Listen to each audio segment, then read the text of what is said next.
जटाटवी गलज्जल प्रवाह पावितस्थले गलेवलंब्य लंबितांबुजंग तुंगमालिकाम् जटाटवी गलज्जल प्रवाह पावितस्थले गलेवलंब्य लंबितांबुजंग तुंगमालिकाम् डमड्डमड्डमड्डमन्निनादवड्डमर्वयम् चकार चंड तांडवं तनोतु नः शिव शिवम् डमड्डमड्डमन्निनादवड्डमर्वयम् चकार चंड तांडवं तनोतु नः शिव शिवम्. अन्वयच बघू डायरेक्ट, म्हणजे क्रमानच अर्थ आहे, काही अन्वय नाहीच आहे त्यात. जवळजवळ जटा अटवी, जटारूपी जंगल, त्यातून गलत शत्रुप्रत्यय गळत असणारा जलप्रवाह. मग जेटेतून गळत असणारा जलप्रवाह कोणता आहे? गंगा.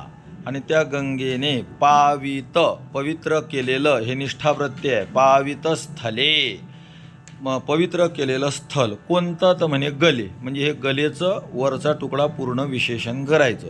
जटाटवी गलज्जल प्रवाह पावित स्थले गले, अशा गळ्यामध्ये पवित्र झालेल्या गंगा प्रवाहाने पवित्र झालेल्या गळ्यामध्ये अवलंब्य धारण करून लंबिताम असे लोंबकळणारे भुजंग तुंग म्हणजे उंचावलेले सर्प. आता लोंबकळणारे कसे काय उंचावणार? तर मग अर्थ काय झाला? फणा केलेले सर्प. आणि तो एक आहे का? मालिकाम, त्याची माळ आहे, ती माळ धारण केलेली अशी शिवजी. अधिक डमट डमट डमट डमट म्हणजे डम डम डम डम डम डम असा निनाद आवाज. वट प्रचंड मर्वयम गुंजणारा, प्रचंड असा गुंजणारा ध्वनी. आणि त्या ध्वनीमध्ये चकार चंड तांडवम, थोडासा अन्वय जर करायचा झाला तर चंड तांडवम चकार, चंड तांडवम चकार. प्रचंड, चंड म्हणजे प्रचंड असं तांडव नृत्य चकार त्यांनी केलं.